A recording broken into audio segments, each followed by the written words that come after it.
If you grew up near the Appalachian Mountains, you already know. Folks don't just make up stories out here, they remember them. I'd love to know, where are you tuning in from and what time is it right now? Drop it in the comments.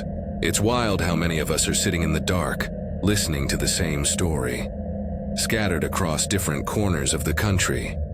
Hit the like button and subscribe. It helps more people find their way into these woods, whether they should or not. Let's start. I took the job because I didn't have anything better to do. After the factory closed, I'd been drifting from one gig to another. Warehouse shifts, delivery routes, whatever kept the rent barely paid. When my cousin Liam called about a property inspection job down in western North Carolina, I didn't ask many questions. He said it was easy money. Drive out to a few old cabins the company owned, take pictures, write a note or two, make sure no one had squatted there since the spring. You'll like it, he said.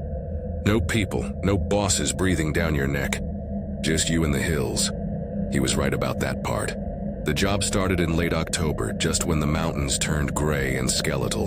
The leaves had fallen. The sky was the color of dishwater, and the roads twisted so tightly around the slopes they looked more like veins than pavement. Liam handed me an envelope with a stack of keys, a fuel card, and a checklist that looked older than I was. He didn't even bother giving me a proper company name, just said they managed foreclosure properties for whoever owned the deeds now. Most of the cabins were easy. Empty, dusty, sometimes vandalized, sometimes half swallowed by vines. I'd take a few photos, check the roof and insulation, then drive back down to the main road and mark the job complete. It wasn't glamorous, but it was peaceful. The kind of work that let you think without interruption. By the 5th day, I'd finished more than half the list. That's when I reached Cabin 19, Laurel Fork Ridge. The map directions were vague, just a dotted line where a road used to be. Then a note that said, footpath past split birch. The turnoff was barely visible, just a sagging fence and a piece of faded caution tape fluttering weakly in the wind. I parked the truck beside a ditch filled with brown leaves and followed the trail up. The forest was denser there, darker somehow, like the trees had grown too close together in morning. I remember thinking how the air smelled strange, damp and metallic like rain on old coins. It took me maybe 15 minutes to reach the clearing. The cabin sat half sunk into the hillside, the roof bent like a crooked shoulder. One window had been boarded, the other cracked. There were animal prints in the mud leading to the porch. Raccoon, maybe dog. But the rest was still. The air didn't move. Even the birds were gone. I tried to shake the unease off. These old places always felt heavier somehow, like time gathered inside them. I knocked on the door out of habit, then pushed it open. Inside smelled like dust and vinegar. The floorboards creaked, and a layer of grime coated everything from the stove to the empty shelves. It looked untouched, except for one corner near the back. There, half hidden behind a sheet of hanging burlap, was a door I hadn't noticed at first. Small, narrow, built lower than the rest, like it wasn't part of the original design. I hesitated, then pulled the burlap aside. The hinges screamed when I opened it. The room beyond wasn't a room so much as a hollow, barely 6 feet deep with shelves built into the earth itself. And on those shelves sat rows and rows of glass jars, each one filled with cloudy liquid that shimmered faintly when my flashlight beam crossed it. At first, I thought it was pickled animal specimens, maybe a hunter's old collection, but when I leaned closer, the labels caught my eye. They were handwritten in tight, old-fashioned script on yellowing tags: phalange, temporal, clavicle, scalp, infant humerus. My stomach turned. Inside each jar floated something pale and indistinct, curved bits of bone. Dark hair twisted into knots, what looked like half-dissolved cartilage. I froze there, the air thick and cold around me, my breath visible even though it wasn't that cold outside. Whoever had done this hadn't been careless. The jars were arranged by type, each one spaced evenly, like part of a study or ritual. I backed out slowly, not touching anything, my hands shaking so badly I nearly dropped the flashlight. Once I was out of the doorway, I shut it gently and stepped into the main room again. The air felt different, heavier, almost wet. I decided to mark the inspection incomplete and get out before the dark caught me. When I stepped off the porch, I noticed the woods seemed closer than before. The trail looked thinner, like the trees had leaned in while I was inside. The silence had deepened too. My own footsteps sounded muffled, as if the ground was padded. I walked faster, my pulse quickening. 10 minutes later, I realized the trail had vanished. There was no fence, no ditch, no sign of the road, just trees in every direction. I tried to follow the slope downhill, figuring it would lead me back toward the creek, but somehow it all slanted the wrong way. My compass spun lazily, needle twitching like it couldn't decide which direction mattered.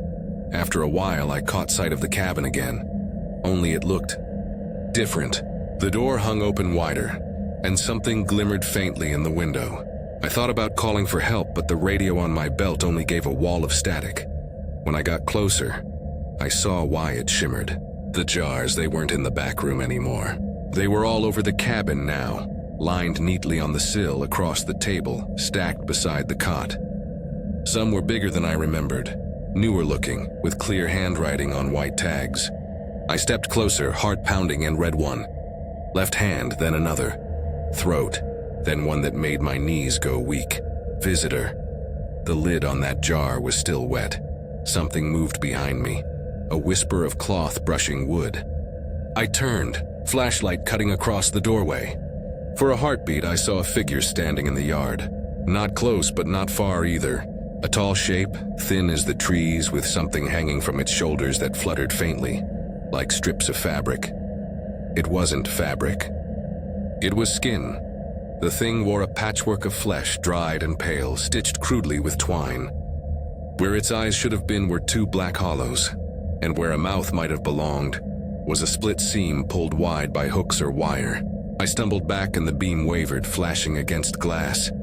The jars trembled slightly, as if in answer to the movement. The thing didn't rush me. It didn't even step forward.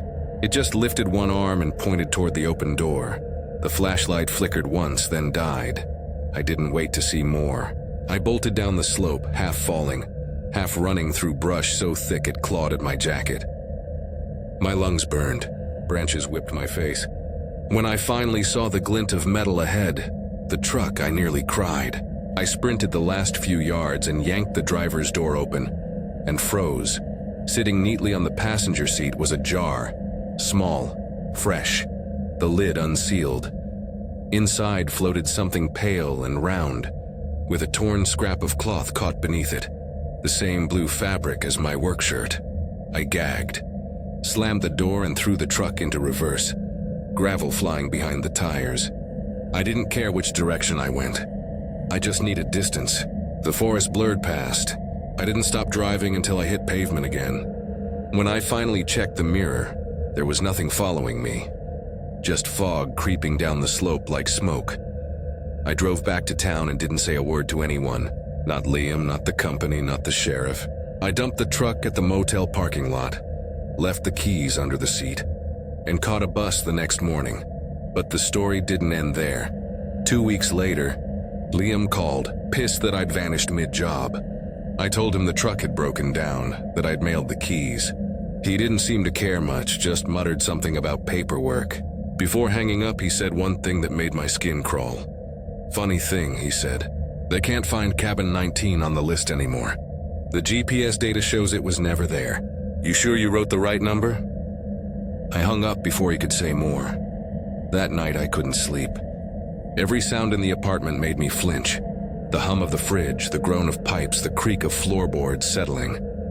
Around 3 a.m. there was a knock at my door. 3 soft taps. I froze. It came again, same rhythm, deliberate and calm. I crept to the peephole, heart hammering. The hallway was empty, but something had been left on the floor. A small jar, cloudy, sealed tight. Inside was a folded scrap of paper.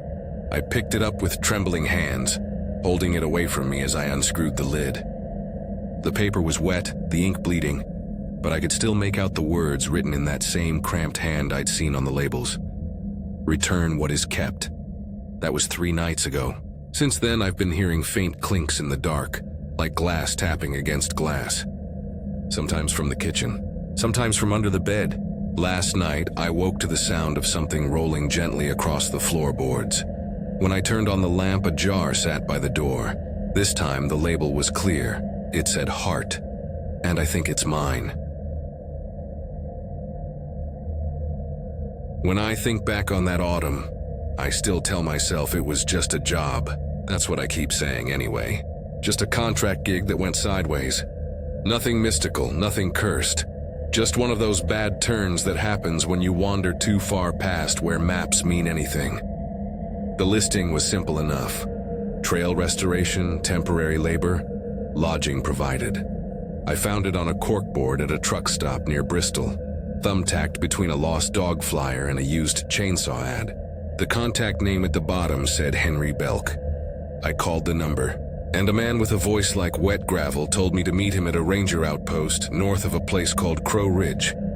I was 34, broke and living out of my Subaru at the time. Divorce finalized, savings gone. I'd been sleeping behind grocery stores with the car heater on low so the gas would last. So when Belk mentioned cash payment and no background check, I didn't hesitate. He said all I'd need was a machete, a sleeping bag, and a tolerance for quiet. Quiet I could do. The drive up Crow Ridge took almost 2 hours from the main road. The asphalt narrowed until it turned to stone, and the GPS clock on my phone started lagging behind real time by a few minutes. When I reached the outpost, the sky had gone that weak shade of gold that means the day is bleeding out. The building looked abandoned, a single tin-roofed shack half hidden by sumac and pine. Belk was waiting on the porch in an orange work vest, wiry and old, maybe 60. His hands looked burned, palms white and shiny like scar tissue. He didn't bother with introductions, just asked, "You got steel on you?" I held up my machete. "Good," he said. That keeps him polite. I must have frowned because he let out a dry chuckle that didn't sound friendly. "You'll be clearing Section 7. Old Fire Road out toward the hollow. Don't go past marker 50. That's where the ground gives way." He slid a folded paper map into my hand, then jabbed a thumb toward a red circled patch labeled Lantern Creek Gulch. "Don't cut through there. Used to be mining land. Got a bad sink, and the locals still wander it sometimes." I wanted to ask what locals meant when there wasn't a single town for 20 miles, but he'd already turned and gone inside. So I parked near the trailhead, pitched my tent beside the gravel, and started work the next morning. It was the kind of job I didn't mind, swinging steel, sweating through flannel, the air sharp with pine sap and wood rot. Every few hundred yards, an old wooden post marked the trail, numbered in black paint. 42, 43, 44. My task was to clear fallen branches and flag new sections for hikers next season. Easy money. By afternoon, the ridge started to change character. The trees grew taller, thinner, their roots bulging up through the path like veins under skin. I caught a smell too, something like rain on rusted iron. Not bad, just strange. At marker 48, the wind dropped out completely. I realized I hadn't heard a bird in hours. Even the buzz of flies had stopped. The silence was so thick it almost rang in my ears. That's when I noticed the first lantern. It hung from a low branch, maybe 10 feet off the ground. Rusted iron frame, glass fogged over with dust. It shouldn't have been lit. It was midday, but a dull amber glow pulsed inside, faint but steady. I assumed Belk or one of his men had left it as a trail marker, so I kept walking. Another 20 yards and I found a second one. Then a third. Each hung lower, closer to the trail, their light barely trembling in the airless calm. By the time I hit marker 50, my skin felt too tight. That's where I stopped, remembered Belk's warning, and decided to turn back. But something tugged at me, some stubborn instinct that wanted to peek just a little farther. The trail curved downhill into a narrow cut where the trees leaned together like gossiping drunks. Followed it maybe 30 feet before the ground under my boots changed from soil to soft ash. The smell of metal thickened. That's where I saw it. Half buried in the slope was what looked like an old mining shack, walls black with soot, door half caved in. In front of it, stuck upright in the dirt, stood a single lantern pole, taller than me. Flame still flickering, though there was no wind, no oil smell, no heat. I should have left. I know that now. But I stepped closer, maybe curious, maybe stupid. The air felt wrong, heavier than it should have been. Then I heard it just once, a single footstep behind me. I turned fast, machete raised. Nothing there. When I looked back, the lantern wasn't burning anymore. I hiked back to camp faster than I ever had in my life. That night, I sat by the small fire I'd built, eating a tin of beans, telling myself I'd imagined it. The woods make noises. Light plays tricks. That's all. I was still half convincing myself when something small landed beside my boot with a soft talk. A smooth river stone. Round, gray, perfectly clean. I looked up the slope. The darkness between the trees looked thicker than night should be. The firelight only reached a few feet before it got swallowed whole. "Belk?" I called. My voice sounded wrong in the stillness, muffled. No answer. Then faintly, a flicker moved through the trees. A lantern light. Maybe 50 yards out, weaving slow between trunks. I stood, grabbed the machete and called again. "Who's there?" The light paused, then tilted, like whoever held it had cocked their head to study me. After a few seconds, it drifted sideways and vanished behind a cedar. I didn't sleep much. Every time I started to nod off, I'd hear movement just outside the circle of firelight. One deliberate step, then nothing. Sometimes the faint scrape of metal. By dawn, I'd convinced myself it was deer, or maybe another worker from the reserve. But when the sun came up, there were footprints in the soft earth beside my tent. Bare feet, long, narrow, deep enough to show the heel bones. I packed fast and hiked straight to the outpost. Belk's truck was gone, the door padlocked, windows dusty. I tried the radio he'd given me. Just static, and under the static, something faint that might have been breathing. So I decided to drive back to town, find a payphone. Tell him the job wasn't for me, except the road wasn't where I'd left it. The gravel lane twisted wrong, leading downhill instead of out. I backtracked, then tried again, thinking I'd missed the turn. But every path I took bent back toward the hollow. The forest looked rearranged, like someone had moved the trees overnight. That's when I noticed lanterns hanging from the branches again. Not 2 or 3 this time, dozens. A glowing maze stretching in every direction. I picked one at random and followed it, hoping they'd lead somewhere human. But with each turn the air got colder. My breath started showing. The light from the lanterns grew weaker until it looked more like candlelight underwater. At last, I reached a clearing. In the center stood an old man, or what looked like one. His clothes were rags the color of wood ash. His back was bent, his hands black to the wrists. His eyes 2 dull coals reflecting the lantern glow. He held a bundle in one hand. When he raised it, I saw it wasn't a bundle at all, but a cluster of lantern wicks still smoking. "You're walking on my light," he rasped. I didn't answer. I couldn't. The smell of burnt metal hit me so hard my stomach turned. "You cut the trees," he said. "You took the breath from the hill." He tilted his head, the tendons in his neck creaking. "That's a tax." The lanterns around us began to dim one by one until the clearing was nearly black. I ran. Branches whipped my face.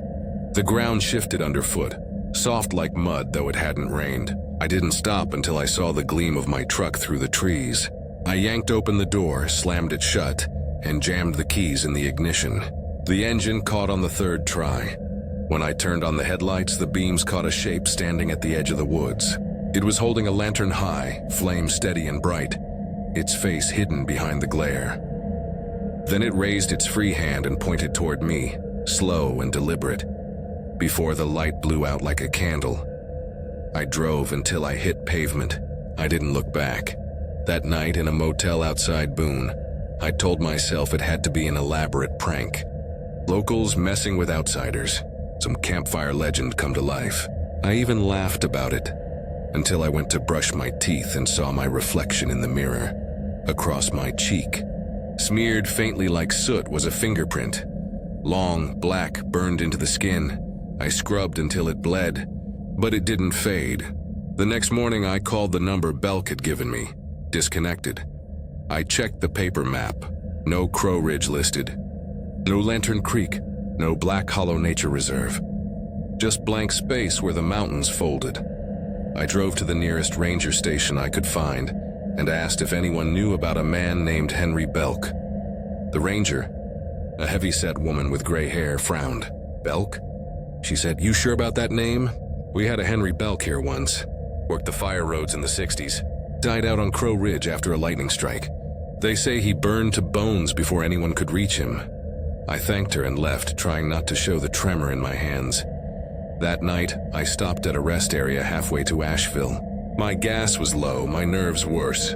I kept thinking I saw faint orange glows in the tree line beyond the parking lot. Lanterns maybe, or just my imagination. I told myself it was over. Just a story. Then, when I opened the glove box to grab my cigarettes, I saw something sitting inside. A small, rusted lantern, cold to the touch. When I lifted it, a puff of soot drifted out, and the faint smell of burnt iron filled the cab. Scratched into the metal rim were 3 words in shaky lettering: "Paid in full." I left the car at the rest stop and never went back for it. That was 2 years ago. I live in Tennessee now, in a small apartment with no woods within sight. I still wake sometimes thinking I hear glass tapping on the window, soft as breath. When I look out, the night is always empty, but every so often, I smell it again, that faint mix of rust and smoke, and the room seems to darken just enough that I can almost see the outline of a man outside, holding a lantern that doesn't throw light anymore. And when the bulb in my hallway flickers for no reason at all, I catch myself whispering into the dark, "I'm sorry for walking on your light." I took the park job because it came with free housing and fewer people. After 15 years working night security in the city, the thought of open air and silence sounded like medicine. My assignment was at Briar Bend Station, a retired ranger post tucked somewhere in the northern Tennessee stretch of the Appalachians. My shift ran from midnight to noon, which suited me fine. I'd always done better in the hours most folks avoided. The forest there didn't feel wild so much as forgotten. Half the trails had been reclaimed by moss, the watchtower leaned like an old tooth, and the only real traffic came from the occasional hunter looking for a shortcut back to the main road. I kept logs, checked cameras, and answered the radio if dispatch decided to test the line. Mostly, it was quiet. That changed on November 3rd. At 4:07 a.m., the base receiver lit up with an open channel broadcast. Not static, not interference, a voice. "A woman's off trail. Can't see the markers. Please respond." That was it. The signal repeated once, identical inflection, identical timing, before cutting out completely. Came with coordinates, embedded automatically into the ping. The spot was 12 miles southeast, deep inside Hemlock Hollow, an area we'd stopped maintaining years ago after a mudslide wiped the main bridge out. Protocol said I should forward it to district dispatch and wait, but I'd been sitting in that tower for months hearing nothing but my own breathing. The idea of another human voice, even a distressed one, hooked something inside me, and I told myself it'd be fine. Just a drive, a hike, a welfare check. By sunrise, fog had swallowed the ridge road. I took the service truck as far as the first washout, then continued on foot. The trail was barely visible, a thread of compact earth half hidden under pine needles. My breath came out as steam. Somewhere down the valley, a stream murmured, but it sounded distant, flattened by the mist. I kept playing the recording through my headset. Her tone wasn't panicked. It was measured, almost resigned, like she'd been saying those words for a long time and already knew no one would answer. 2 miles in, I found the first sign of her, a torn section of backpack strap, yellow nylon, caught on a branch. I tagged it with orange tape and tried to radio it in. Nothing. The line hissed once and fell silent. By the 3rd mile, the forest had gone completely soundless. Even my footsteps seemed wrong, muffled like I was walking over carpet instead of soil. I checked my compass. The needle twitched, spun twice, and froze, pointing east. The wrong direction. I tapped the glass. It didn't move. I laughed under my breath just to make some noise. It came out hollow. I kept walking, marking trees with tape every few yards. The light shifted gradually until it looked less like morning and more like dusk, though my watch said barely 10. Then the trail opened into a small clearing. There was a campsite there, a collapsed dome tent half buried in leaves. Beside it, an aluminum mug still upright, clean as if it had been washed. I crouched and brushed the debris aside. The ground underneath was dry. Inside the tent were a few items: a rolled sleeping bag, 2 folded shirts, a rosary, and a field notebook. The first page had a name written in block letters, Marin Cross, and a date, July 19th, no year listed. I flipped through the pages. The last entry was scrawled hastily. They said to stay where I was told. If you hear them, don't answer. The hollow eats the voice first. I reread it twice. Then I realized the fire ring beside the tent wasn't cold. Ash still held a trace of heat. Someone had been here hours ago. That's when the radio on my shoulder crackled. Don't keep walking. It was her. Same voice. Same steady calm. I froze. Marin, this is Ranger Preston Hale, Briar Bend Station. Are you hurt? Static answered. Then softly, it loops. It always loops. The radio went dead. I turned in a slow circle. The fog had thickened into a pale wall. Even the trees looked wrong. Trunks bending at slight, unfamiliar angles. I tied another strip of tape to a branch and picked a direction. West, I thought. Follow the grade down toward the stream. But within 15 minutes, I was staring at the same clearing again. The same tent. The same untouched mug. My own boot prints circled back from 3 different sides. I tried marking a new path, carving an X into a trunk. 10 minutes later, I found the same trunk, same cut. But the bark had already healed, smooth and dark. Something in my chest began to tighten. The sun, if it was even still out, never moved. The air didn't warm or cool. Time just flattened. My watch stopped at 11:23 a.m. and stayed there no matter how many times I reset it. I decided to make camp just until daylight changed. I hung my tarp between 2 trees and built a small fire. The smoke rose straight up and vanished like it was being swallowed. I ate half an energy bar, forced myself to drink. Then through the haze, I saw a shape standing beyond the firelight. Not moving, not approaching, just standing. I raised my flashlight, but the beam fell short. All I caught was the outline. A figure too thin to be right, head cocked at an unnatural angle. I called out. It mirrored me. A faint shift, like an echo made of movement instead of sound. Then it turned and melted into the fog. I didn't follow. Around midnight, the radio came alive again. The woman's voice clearer this time. If you see your own fire twice, stop walking. That line chilled me more than anything else. I clicked the radio off. It turned itself back on 10 minutes later, whispering faint syllables under the static. Pieces of sentences that sounded like my own words from earlier in the day. By morning, or what passed for morning, I tried to leave again. I followed the valley's slope, hoping it would lead back toward the access road. The fog lifted slightly, revealing a stretch of hillside I didn't recognize, and there, half buried in the moss, stood a wooden survey marker. The metal tag nailed to it was stamped 1973. But the paint on the post looked new. A second marker stood 20 feet away, then another, and another. Each had the same number carved into it, 7. I followed them downslope until they stopped abruptly at a dry creek bed. In the dirt beside it lay a human boot print, small, narrow, pointed toward the trees. And next to it, a second print, mine, overlaying it perfectly. I don't remember deciding to run, but I did. Branches whipped my arms. The woods blurred when I burst through the brush.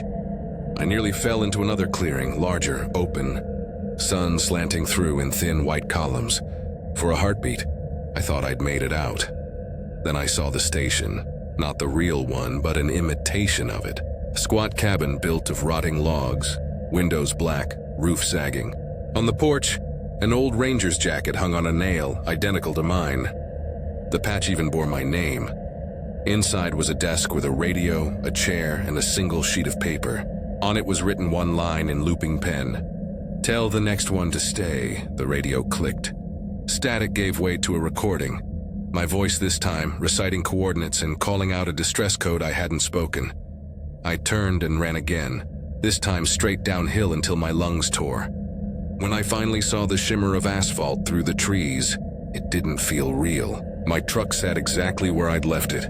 Door open, thermos on the seat. The clock read 11:23 a.m., the same minute frozen on my dead watch. I climbed in, started the engine and drove until the forest thinned into farmland. Back at Briar Bend, my supervisor looked at me like I was a ghost. He said I'd missed 2 full days. My logbook showed no patrol. My truck's GPS hadn't moved from the station.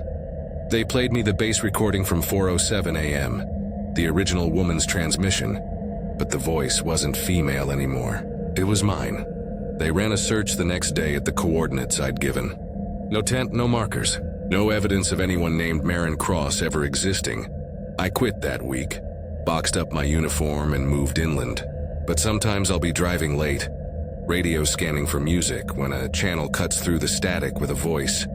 Soft, measured, familiar, off trail, can't see the line. Please reply. And every time my truck's clock freezes at 11:23, locals around Briar Bend have a name for that voice. They call it the hollow caller, a spirit that mimics whoever answers its cry until it learns their words well enough to speak them back. Some say it's not a ghost at all, just the forest remembering, but I know what I heard. And I know that somewhere out there in that stretch of fog that never lifts, another ranger will pick up a transmission one morning and decide to check it out. And when he does, the voice will sound exactly like mine. I wasn't supposed to be on duty that night. My name's Eli Mercer, temporary ranger for Hollow Bend Reserve, a thin strip of protected forest in southern West Virginia that most folks drive past without realizing it exists. I'd been filling in for seasonal staff who'd already packed up for winter. The schedule said off day, but when my partner called in sick, dispatch asked if I could cover the night shift. It was October 29th, the kind of cold that settles in before sunset and never leaves. I took the keys without arguing. Nights up there paid better. And after my divorce earlier that year, I didn't much like staying home alone anyway. The park road twisted uphill for 6 miles before the trees closed in, and the radio static took over. I pulled into the overlook lot just before dusk. The view was gone, fog pressing low and heavy against the ridge. My flashlight beam felt swallowed whole. All I had to do was log a quick patrol on the Carter Ridge Loop, check for poachers, fires, or lost campers, and head back. It was a dead trail this late in the season. Washed out switchbacks, no cell reception, and an old legend that scared off locals. They called it Skinwalk Hollow, though no one could ever explain why. I parked beside the gate, jotted my start time, and shouldered my pack. The trail fell silent after 50 yards. No crickets, no wind, just the crunch of my boots and the faint echo that followed half a second too late. My breath fogged white, breaking the dark in short bursts. The beam of my flashlight caught trunks slick with moisture and bark that gleamed like wet stone. 10 minutes in, I caught a flicker of light ahead. At first, I thought it was another ranger. Then I realized it was a campfire, burning low and lopsided. No permits had been issued for this area since August. I stepped closer, hand resting on my belt radio. "Park Service," I called. "Whoever's out here needs to move back to the main trail." No answer. The fire ring was built from river stones, still hot. Smoke rose in thin gray strands that vanished before reaching the treetops. A half-melted can of beans sat beside a log. Sticking upright in the dirt was a carving knife, stainless steel. Handle chipped, the blade shining like it had been cleaned. "Hello?" I tried again. My voice sounded smaller than I meant it to. That's when I heard it. Footsteps behind me. I turned, flashlight cutting through the dark. A man stood 10 feet away. He was maybe mid-40s, tall, lean, wearing a tattered parka, zipped wrong side up like he'd put it on backwards. His face was pale, almost colorless, and his expression unreadable. "Evening," he said softly. I steadied the light on him. "You camping out here?" He nodded once, slow. "Had to stop somewhere quiet. Been walking a long way." "There's no overnight camping on Carter Ridge," I said. "I'll walk you down. You can sign a citation in the morning and be on your way." He didn't move. The fog drifted between us like smoke. "You from around here?" I asked. He tilted his head slightly. "Used to be, before they closed it off." "Closed what off?" "The hollow." The word hung there soft and deliberate. I thought maybe he meant one of the abandoned mine shafts nearby. "I'll need your ID," I said. He smiled faintly. Won't help you. I've had too many names. Something about the way he said it made the hair on my arms rise. I clicked my radio, dead air. He glanced toward it. They won't answer. Not here. All right, I said. Then we'll just start walking. He nodded again, but didn't follow. Instead, he pointed past me, toward the trees beyond the fire ring. You should tell them to stop. Tell who? The ones following you. I turned fast, flashlight swinging across trunks and fog. Nothing. When I looked back, he was closer, maybe 5 feet away. He moved without sound. Look, I said, keeping my tone calm. We can talk about this down at the station. He shook his head. You can't take me there. They built that place wrong. Built it right on top of the bones. You'll feel it soon. I took a step back. My boot brushed the knife in the dirt. He followed my eyes to it and smiled. That's not for you, he said. It's for checking. Checking what? His voice dropped. Whether the skin still fits. I wanted to laugh it off, call it crazy talk, but the sound stuck in my throat. The man crouched, running one hand through the soil near the fire. His nails were black, not with dirt, but with something darker, thicker. You should leave before they realize you're not one of them yet, he murmured. Go while you can still tell the difference. He didn't look up again. I took a step backward, then another, and when he didn't react, I turned and started down the trail, quick but steady. I kept my flashlight aimed at the ground, afraid to look over my shoulder. Halfway back to the truck, the radio hissed. I grabbed it like a lifeline, static, then his voice. Don't run. They like it when you run. I froze. Something snapped a twig to my left. I swung the beam that way, nothing but fog and dead brush. Another twig broke to the right, then a third closer behind me. I ran, branches clawed at my jacket. My breath came out in ragged bursts. The trail dipped sharply and I nearly fell. The radio kept crackling with faint laughter. Too close to be static. When I burst from the trees into the parking area, I fumbled for my keys, dropped them, grabbed them again, slammed into the truck and locked the doors. The cab light glared too bright, bouncing off the fog outside. I twisted the ignition. Nothing. The dash stayed dark. Then, in the rearview mirror, something moved. At first, I thought it was my own reflection, the fog playing tricks. Then I saw it more clearly. A figure standing behind the truck, face half lit by the dying fire's orange glow seeping from somewhere deep in the woods. It raised a hand, not to wave, just a small acknowledgement, like someone saying, I see you. The truck engine coughed once and roared alive.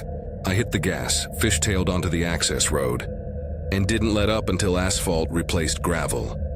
When I finally reached the ranger station, the clock on the wall said 2:43 a.m. I should have been gone barely an hour, but my watch read 5:10. My supervisor was waiting by the logbook. Where the hell were you? She asked. You missed 2 check-ins. I started to explain, radio trouble, lost signal, campsite on Carter Ridge, but she frowned. That trail's been closed all year, Eli. Landslide wiped it out last spring. I stared at her. That's impossible. I was just there. The fire was still burning. She showed me the patrol map. Miller's Ridge, yes. Carter Ridge, no such trail listed. Not for a decade, I didn't argue. Just went home. The next day, a search team combed the area anyway. They found a clearing exactly where I'd described, though the path leading to it stopped at a cliff edge. No knife, no pack, no footprints, just a ring of stones, cold ash, and one thing half buried in the dirt. A Park Service badge, rusted and bent, with my last name on it. I'd never lost mine. It was still clipped to my jacket. They marked the site as unverified and closed the case. I tried to move on, but something shifted after that night. When I patrol now, I sometimes catch flickers of orange deep in the woods. Fires that vanish when I blink. Last month I heard my radio crackle again. The same calm voice saying, Evening? I switched the device off. 2 nights ago, heading back toward town, I saw someone walking along the shoulder just beyond my headlights. Same height, same gait. As I passed, he turned his head slowly toward me. The reflection in his eyes was mine. I drove straight through until sunrise, parked under the diner's neon sign, and sat there until the coffee smell drifted through the open door. I haven't gone back since. Locals say Skinwalk Hollow got its name from an old mining tragedy, that the ground there was salted with mercury and the fumes made the survivors lose their faces. Forget who they were, some claim they still wander the ridges, wearing whatever shape the forest gives them. I don't know about that. All I know is the night air on Carter Ridge, or whatever road I was really on, was cold enough to feel alive, and sometimes, when I drive home past the tree line and the fog starts to thin, I think I see someone keeping pace beside my truck. Not running, not chasing, just walking steady, like he's waiting for me to slow down. My name's Eli Ward, and if I'd just gone straight home that night, maybe the others would still be alive. Or maybe we'd all still have ended up in that same black vein under the mountain. It's hard to tell now where the choices stopped being ours. It started the way bad ideas usually do. Slow, harmless, and boring. I'd just finished my shift at the gas station off Route 119, right where the road hooks between the ridges like a bent finger. It was early November, colder than the calendar promised, and the fog off the New River looked like it was alive. After we closed, Cass texted the group. She said she'd found something worth the drive. Cass was one of those people who couldn't sit still. She collected abandoned places like other people collected postcards. She swore there was an old mining settlement past Grafton Hollow, a place her granddad used to tell stories about. Candle Hollow, he called it. Said the miners used to burn blue fire in the tunnels. And if you saw the flames move on their own, it meant the mountain had started breathing again. It was a strange thing to chase in the middle of the night, but it beat another lonely hour scrolling my phone in a trailer that smelled like mildew and burnt oil. I'd been stuck in this town since my father died last winter, picking up his debts and the gas station job that came with them. So when Cass said, "Come on, Eli," I didn't even hesitate. By the time I met her, Jonah and Mila were already crammed into her rust-red Jeep. The windows were fogged from the inside, the heater rattling like a dying animal. Jonah waved a flashlight at me. "You brought the camera?" "Yeah," I lied. We set off past midnight, headlights slicing through the fog like weak bones. The roads wound higher into the Allegheny foothills, the kind of curves that make you lose track of where up ends and down begins. No cell service after the first bridge. Cass had her phone propped up with an offline map, but even that glitched out somewhere around St. Ives Crossing. The last town we passed was nothing more than 3 trailers and a shuttered post office. Then it was just trees, mile after mile of trees, black trunks that caught the light like wet glass, the ground glittering with frost. Cass kept talking about Candle Hollow, how it had been sealed after a gas explosion in the 60s.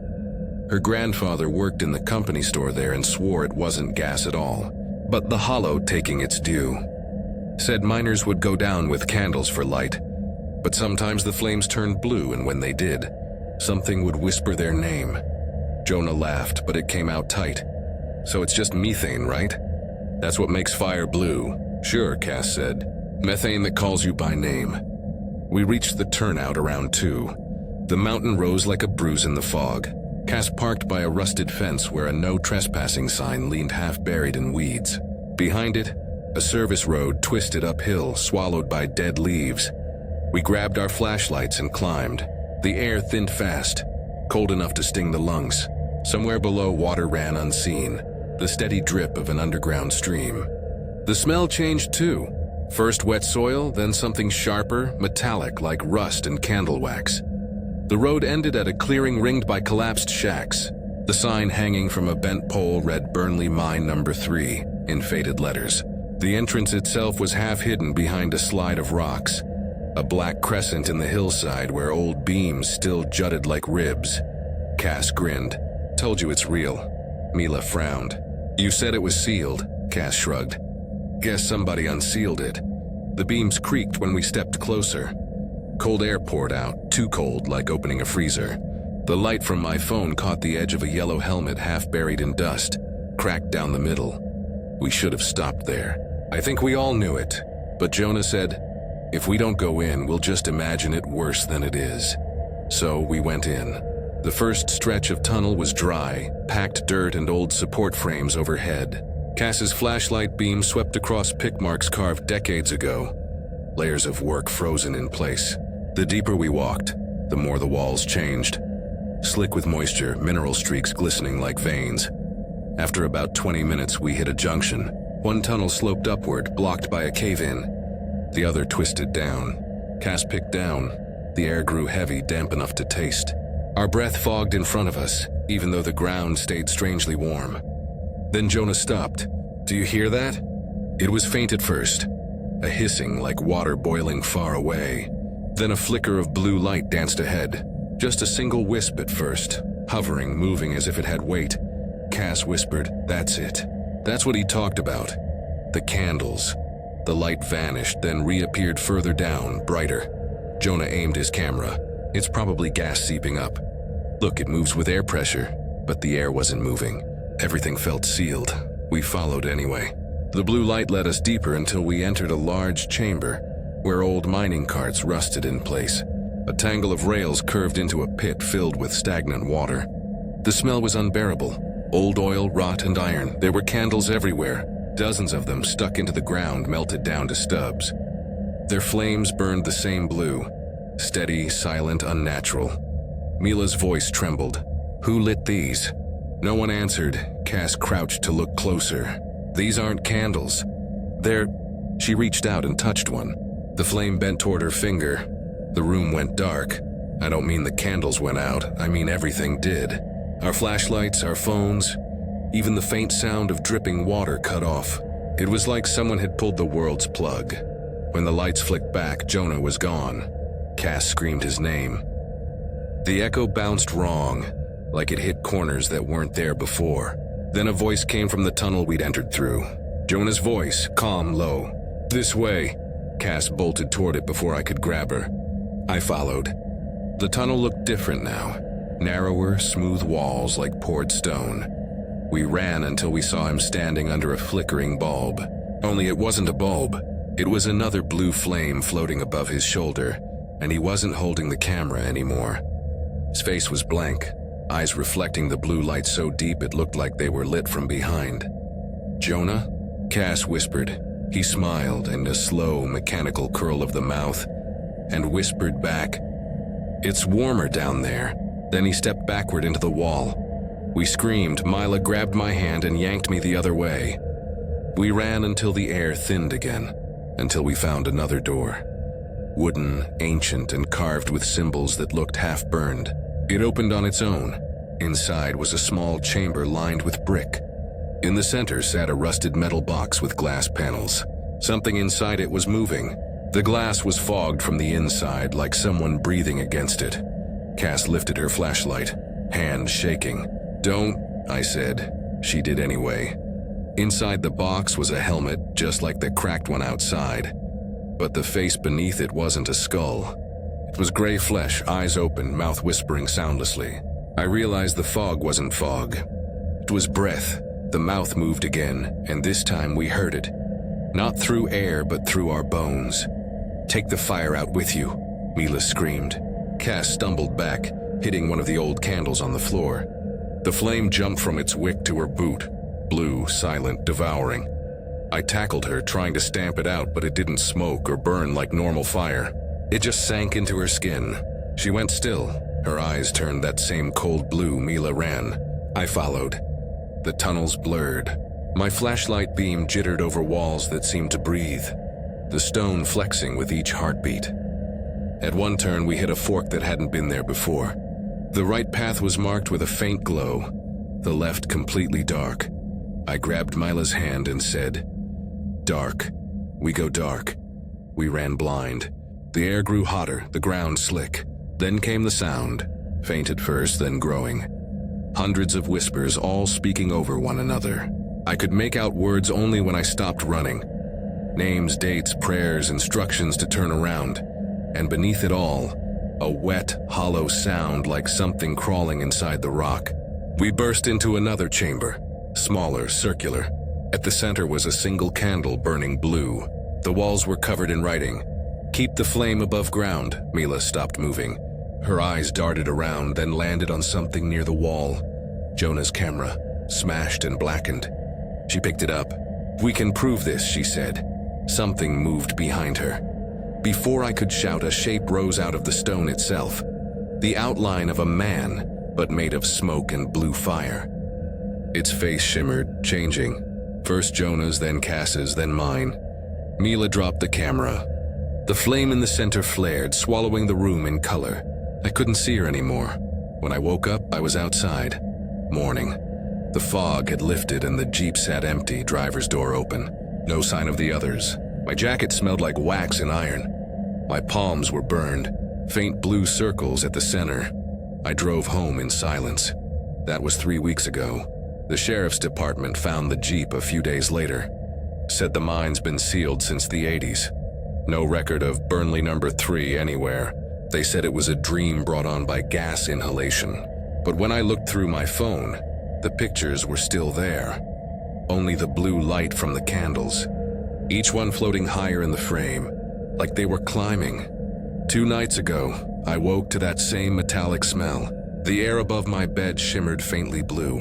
On my nightstand, a candle I didn't own was burning down to nothing. When it went out, I heard a whisper in my father's voice. "Take the fire out with you." Last night, the wallpaper near my door bubbled as if it were burning underneath. The light switch flickered, glowing faint blue even when turned off. I called Cass's number. It rang once, then I heard something breathing through the speaker. A whisper followed. "It's warmer down there." I threw the phone. Now the frost outside my window glows at night. The power cuts in and out. When it does, the room feels smaller, as if the air is folding over me. I think the hollow is moving upward, following the fire out. If anyone finds this, don't come looking. Don't follow the lights. And if you ever see a candle burning blue in the woods, don't blow it out, because some flames aren't meant to die. They're meant to spread.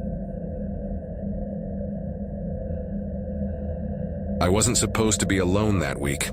The assignment had been designed for a 2-person field team, but the other biologist, Leanne, caught pneumonia, and the regional office was short-staffed. The job sounded simple enough when they handed me the file. Collect ultrasonic recordings of bat colonies roosting near an old hydro dam in Monroe County. Verify population decline. Pack up. 2 nights, maybe 3. The dam was decommissioned in the late 90s after the reservoir dried up. It sat in a low Appalachian hollow, 1.5 miles from the nearest access road, buried in pines that grew so thick you could hear them creak against each other when the wind shifted. The power lines had long since been pulled down, the old turbine housing stripped by scrappers. What remained was a concrete carcass, slick with moss and covered in graffiti.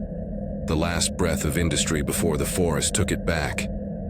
My base was a field shack the state had converted from an old Ranger trailer.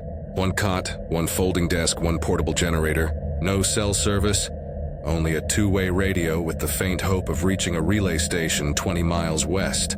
It was the kind of isolation that had a taste, metallic and cold, like breathing through a tin can.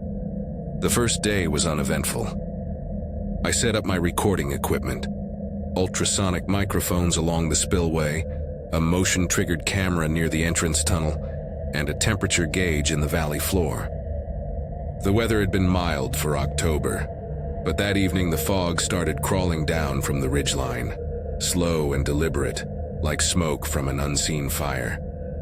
I logged the time in my field notes. 1946, visibility under 50 meters, generator stable, no bat activity detected. I remember writing that and pausing, listening to the woods. Normally at dusk, the air would be alive with wings, clicks, and the faint ultrasonic chorus that gave the mountains their pulse. But that night, the silence was bottomless. Even the insects had gone still. Around 10, I brewed instant coffee on a camping stove and sat by the monitors. 1 camera showed the dam, another faced the tree line, and a third pointed down the dirt access road. The images glitched occasionally, static lines, light bursts from moisture, but nothing unusual.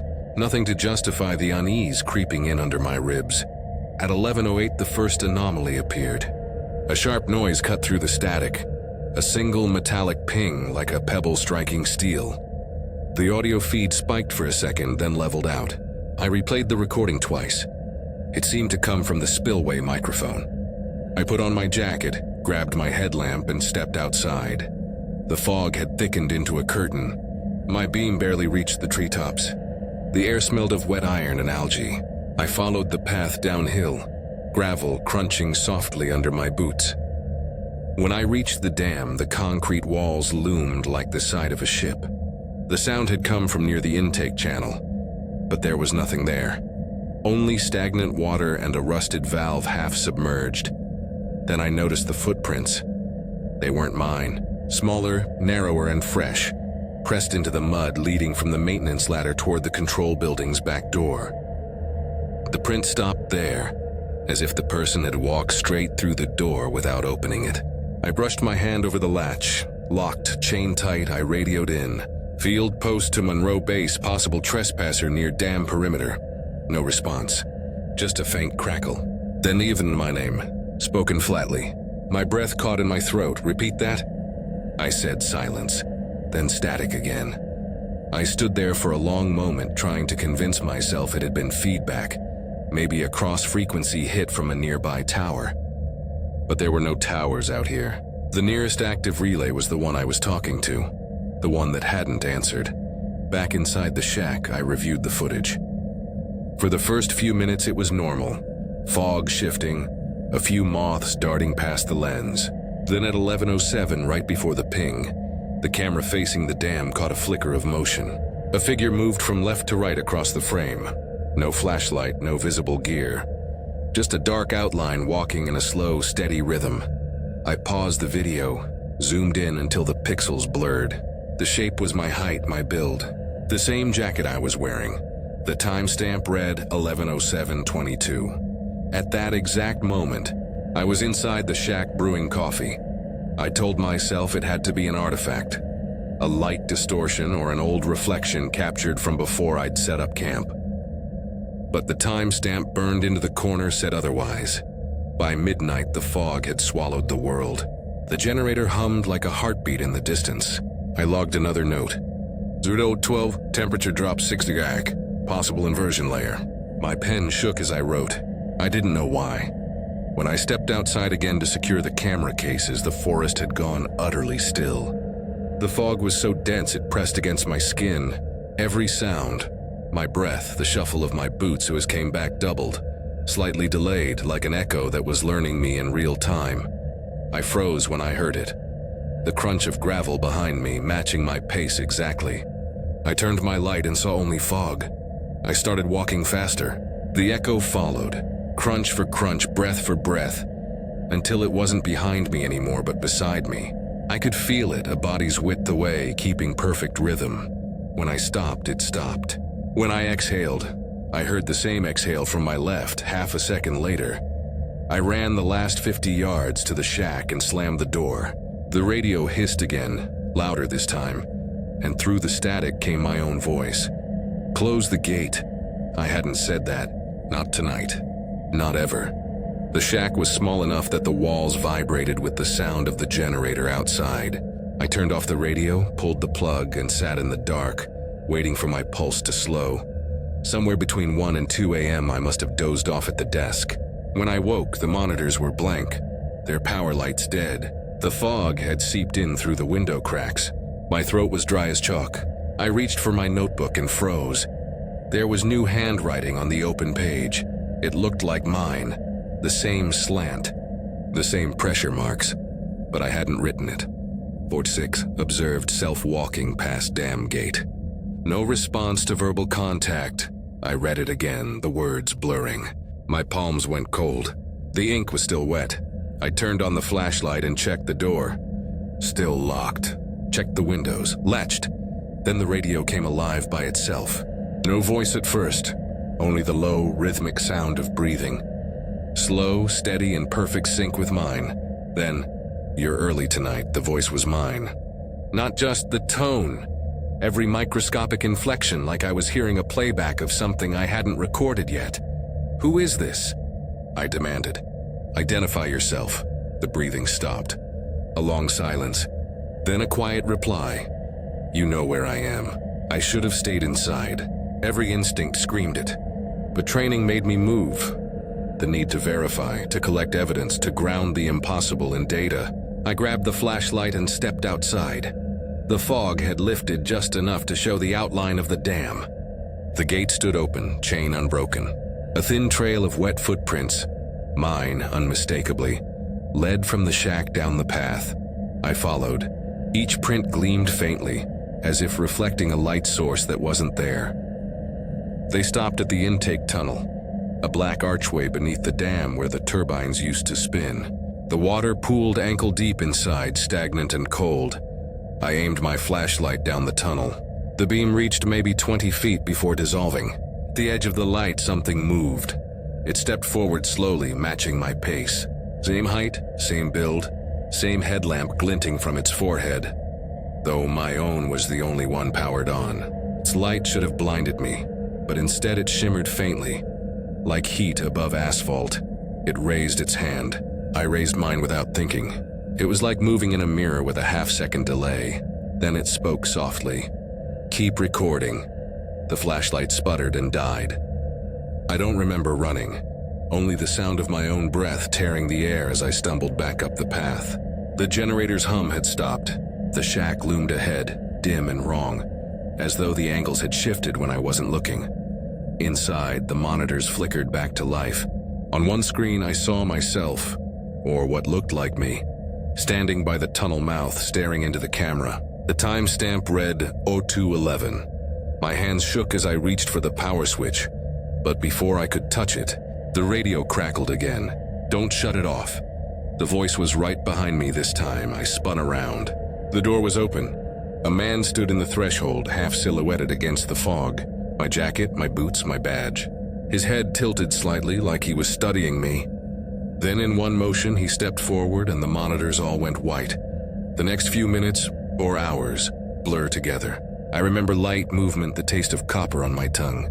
I remember screaming something into the radio and hearing it repeated back to me before I'd finished saying it. I remember running, but every direction I turned led me back to the same spot, the same door, the same breath in the dark that wasn't mine. When the fog finally broke near dawn, I found myself kneeling by the dam gate. My clothes soaked, notebook clutched in my hand. The first pink light of morning touched the ridges. My truck sat half a mile up the road, engine cold, door open. I don't remember driving there.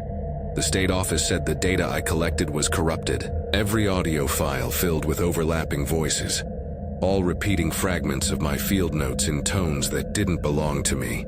The timestamps looped endlessly. 0146, 0146, 0146, as though that moment never ended. I asked if they'd sent anyone to relieve me that night. They said no one else had been assigned to the site. The area was officially unstaffed. For months afterward, I'd wake to the sound of my own voice whispering through the static of the baby monitor we kept in our daughter's room. Always the same sentence. "Close the gate, I've stopped camping near water. I can't stand the echo." It never comes back right. Sometimes, late at night, when the wind hits the house just right, I'll hear the faint whine of the old generator and the slow breath that isn't mine. And somewhere deep inside the mountains, still looping on corrupted film, a version of me is walking past the dam gate, waiting for me to notice he never turned around. When the grant money ran out, I took the job at the lodge out of desperation more than choice. It was late October, and my photography portfolio, what was left of it, was collecting dust in a hard drive I could barely afford to keep powered. The tourism board had promised exposure for documenting backcountry trails in Appalachia, but exposure didn't pay rent. That's how I ended up at a place called Pine Root Gap. The name didn't appear on most maps. It was somewhere between two county lines, tucked inside folds of forest that seemed to breathe on their own. There was a road that climbed toward it, narrow and crumbling, marked only by a rusted sign half swallowed by vines. The lodge stood at the top, 3 stories of timber and stone built long before I was born. The owner, a wiry man named Garrett, had hired me over the phone, said he needed someone to keep the lights on while he handled personal business downstate. The offer was simple: stay for a week, manage check-ins, photograph the property for his marketing project, and lock up each night. He'd pay cash, no contract, no taxes. Sounded easy enough, and I told myself it would make a good setting for my next photo series, The Last Quiet Places. Garrett met me once, the day I arrived. He had a handshake like cold rope and eyes that looked permanently tired. The first thing he said after showing me the keys was, "Don't use room 7, the floor's soft." Then, almost as an afterthought, he added, "You'll hear things in the pines. Wind does strange tricks here." When his truck disappeared down the road, I was alone. The first night passed without incident. A couple from Asheville checked in just before dusk, all smiles and fleece jackets. Headed out early the next morning to hike the old fire tower trail. I brewed coffee, kept notes, and wandered the hallways with my camera, snapping shots of empty stairwells and dusty window light. The building had a comforting rhythm, creaking boards, radiator groans, the occasional drip from the ceiling. At midnight, I reviewed my photos on the laptop. Every frame looked washed out, like something in the air had thinned the light. When I zoomed in on one of the hallway shots, I noticed a faint distortion, almost like a shadow, where no person had stood. I chalked it up to exposure issues. Old buildings always played tricks on lenses. By the second night, the silence started to press in. After dark, the woods outside seemed to shift closer, crowding against the glass. I could hear faint tapping sometimes, like small stones hitting the window panes, but the wind never blew hard enough for that. The electricity flickered once around 9, just long enough to reset the digital clock and make me lose track of time. At 10:17, I saw headlights cut across the front window. A gray truck pulled into the gravel lot, engine rumbling unevenly. The man who climbed out was tall, wearing a dark jacket splattered with dried clay. He didn't remove his gloves when he stepped into the lobby. "You got a room?" he asked. His voice carried that drawn-out Appalachian drag, the kind that stretched each syllable until it sounded tired. I nodded. "We've got 5 open." He placed a folded wad of bills on the counter. "Doesn't matter which one. Just not 7, I froze slightly. "That one's closed off anyway." He smiled faintly, though it didn't reach his eyes. "Good." I handed him the key for room 3. "Need a name for the logbook." He didn't answer. Just turned, boots leaving smudged streaks across the polished wood, and disappeared down the hallway. I called after him, "Sir, the guest book." The bell above the door jingled softly. He was gone. When I checked the keys again, the one for room 3 was still hanging on its hook. Every hook was. I walked the corridor twice that night, flashlight trembling slightly in my grip. Each room door was locked, each knob cold. Still, when I passed 7, the one Garrett said to avoid, I thought I heard water running inside. Not a leak exactly, but a slow, rhythmic sound, like someone washing their hands endlessly. I told myself it was the pipes. The next morning, Garrett called. The line crackled, faint and tinny. "You settling in?" "Fine," I said. "Just one guest last night.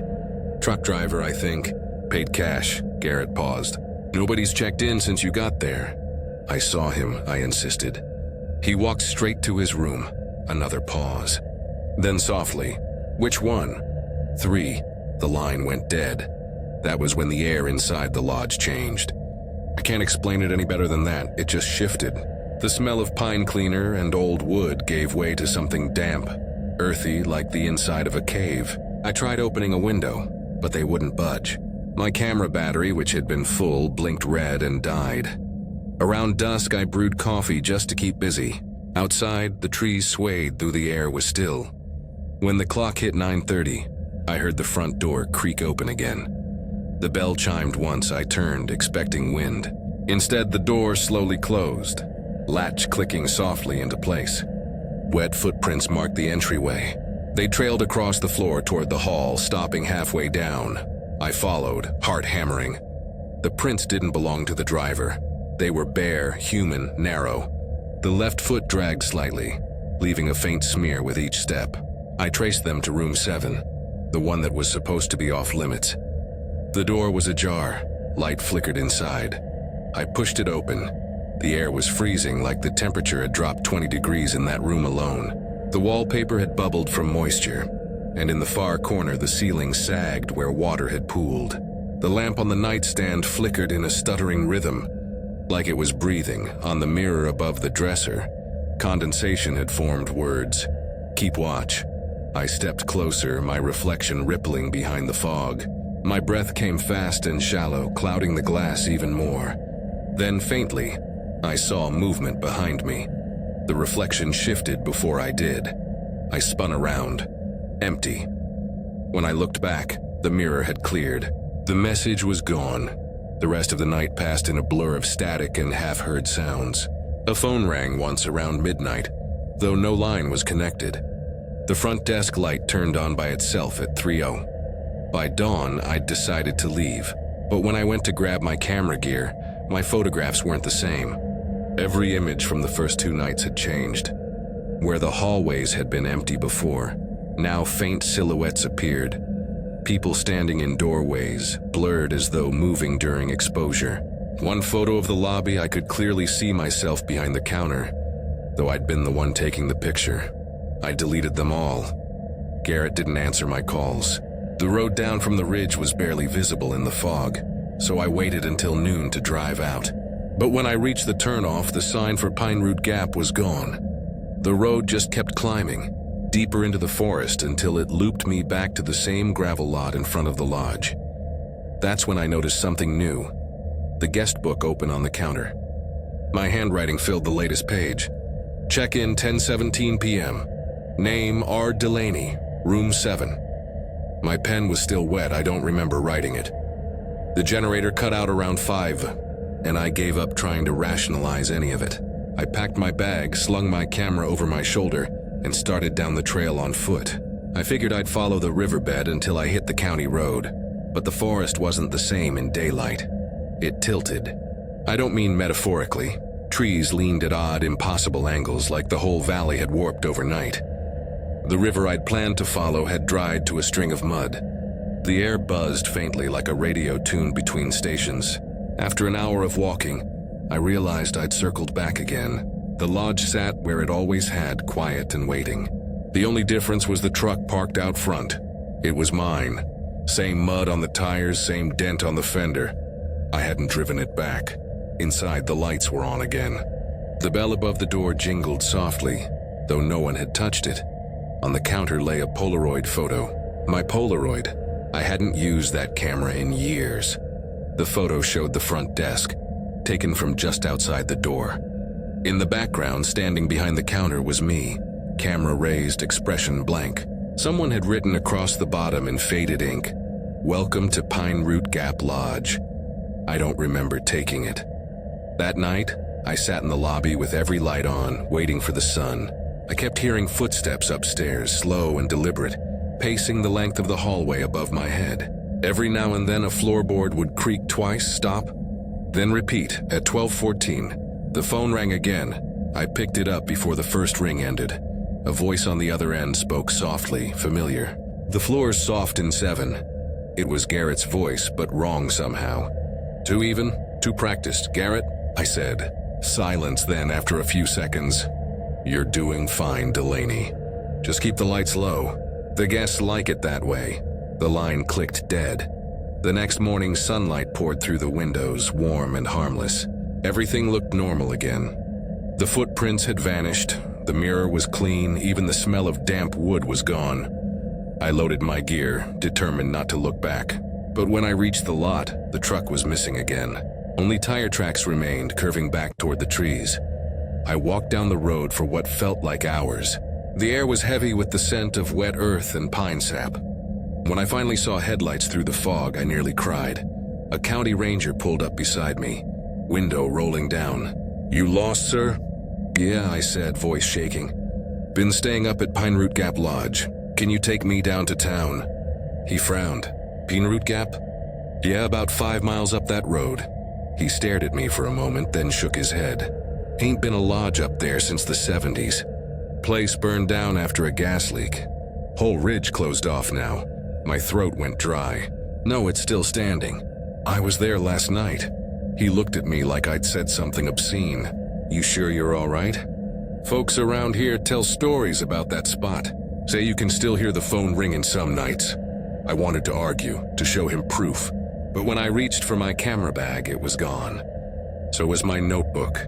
All that remained was the Polaroid stuffed into my jacket pocket. The ranger gave me a lift back to town. I told him I'd been camping, nothing more. That was 3 weeks ago. Now every night around 10:17, my apartment fills with that same faint buzz. The kind you only notice when the world goes still. Sometimes I think I can hear the bell above the door chime once. I tried developing the rest of my film yesterday. Most frames came out blank, but not all. A few showed the lodge again, pristine and whole, lights burning behind every window. In one, the front desk is visible. Someone's standing behind it. His face isn't clear, just a smear of light where features should be. But the shape of the camera he's holding, it's identical to mine. And just before the photograph fades completely, you can make out a new line of text scratched faintly across the bottom edge. Check-in, 10:17 p.m. Name, Garrett. Room 7. I stopped developing after that. I keep the photo in a drawer now, but every morning when I wake up, it's back on my desk, warped slightly, edges damp, smelling faintly of pine and wet earth. The ink keeps darkening, like something's rewriting it from the inside out. I don't go near mirrors anymore. They breathe when I pass, and somewhere in Pinroot Gap the lights are still burning. When the forestry department offered me the internship in Whistler's Hollow, I didn't hesitate. It was the kind of remote backwater assignment no one else wanted. Low pay, high solitude, but it meant field credit, and I was behind on my degree. The project was simple on paper. Monitor erosion levels and soil composition near the old quarries, log any signs of sinkage or invasive plant spread, and report back weekly through the ranger station 3 miles down the ridge. My uncle used to work this land before the mines closed. When he retired, he left behind a rusted trailer on the edge of the hollow, near where the dirt road gave up and the forest reclaimed itself. The keys were still hanging on the wall of my mother's kitchen. It seemed fitting that I'd stay there, carry on the kind of work he'd started before everything down here dried up. The place wasn't much. 2 rooms, patched siding, a generator that coughed more than it ran, the kind of quiet that sinks into your bones. I arrived in late September, when the air still clung to the last heat of summer, and the cicadas screamed like they were being boiled alive. By October, that sound was gone, replaced by something heavier, wind moving through hollow ground. I wasn't alone long. 2 days after I settled in, my cousin Ben showed up. He said he was taking a break from his stepdad's farm up north and needed somewhere to crash. Ben was 17, loud, restless, and allergic to boredom. The kind of kid who climbed fences just to prove he could. He called me Professor, half joking because of the notebooks and gear I carried everywhere. At first, having him around helped. He filled the silence with stories and bad jokes. But even then, something in him seemed frayed. He didn't sleep much. At night, I'd hear him pacing outside, his flashlight beam sliding across the trees. He said the forest felt too awake. One morning, he came back from the ridge pale and jittery. He said he'd found something out there, something built wrong. I figured he'd stumbled onto another piece of mining equipment or a half-buried cellar. But he swore it wasn't that. They're steps, he said, stone ones, just sitting in the middle of a slope. No foundation, no path, no reason to be there, I laughed. Probably an old drainage wall. He shook his head. They're clean. Sharp edges, like somebody carved them last week. And they don't lead anywhere. Just stop halfway up the hill. I didn't believe him, not at first. The hollow was littered with relics from 50 years ago. Shafts, retaining walls, abandoned lift stations. But the way he said it made my stomach twist. His voice was too steady, too rehearsed. Like he was still trying to convince himself he'd seen what he said he saw. That afternoon, we packed my camera, a compass, and 2 thermoses of cider and hiked out toward the ridge. The path followed the old quarry line, winding through underbrush and skeletal trees. The deeper we went, the quieter it got. Even the wind seemed to hold its breath. I kept expecting to hear water from the creek, but it never came. Just the faint metallic tang of the soil. the smell of rust and old rain. After 40 minutes, Ben stopped. "Here," he said, pointing up the slope. At first, I didn't see anything.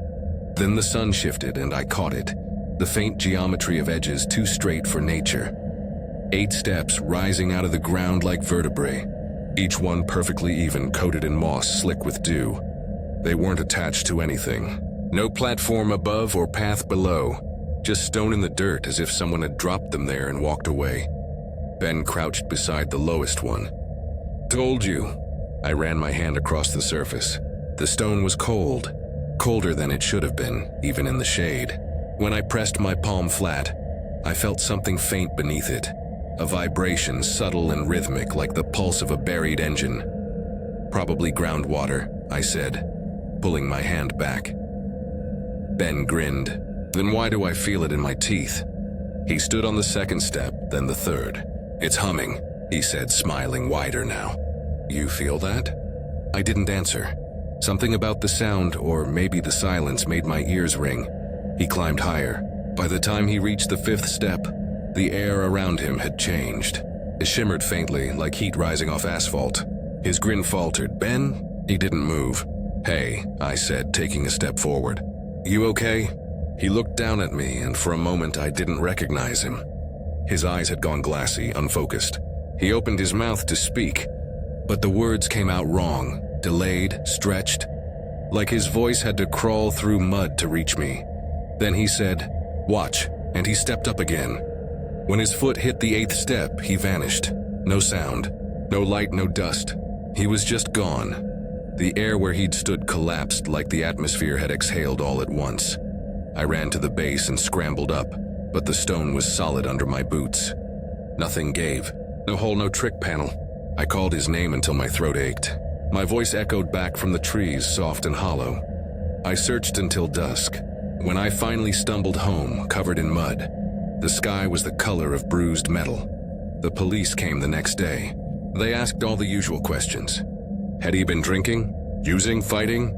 I told them everything, but I left out the steps. I could already see how they'd look at me. They called him a runaway. For a week I stayed indoors trying to convince myself I'd imagined it, but I couldn't stop thinking about that hum, that impossible vibration under my skin. On the 7th night I broke. I packed my lantern and went back. The forest didn't look the same anymore. The path had changed somehow, longer, steeper. The air buzzed faintly, charged like before a storm. I nearly turned back twice, but then I saw them through the fog. The steps, only there weren't 8 anymore. There were 13. I stood there staring, counting twice to be sure. Each one darker than before, edges slick like wet glass. Something moved in the trees above them. A shape hunched, swaying slightly. I raised the lantern. "Ben?" The figure flinched, then tilted its head toward me. It wore his jacket. My chest tightened. I stepped closer. "Ben, it's me." The thing moved into the light and my stomach turned. It looked like him, but wrong. The skin was waxy, the color of candle drippings. Its arms hung too long, joints bent at wrong angles. Its eyes blinked out of sync. When its mouth opened, it didn't breathe. It just stretched wider, as if trying to recall what breathing used to feel like. It took one step forward, then another. The sound that came from it wasn't a growl or a scream. It was something lower. A resonance, the same one I'd felt beneath the stone. It made my vision blur. My lantern flickered, sputtering in rhythm with the vibration. When it reached the bottom step, it stopped and tilted its head again.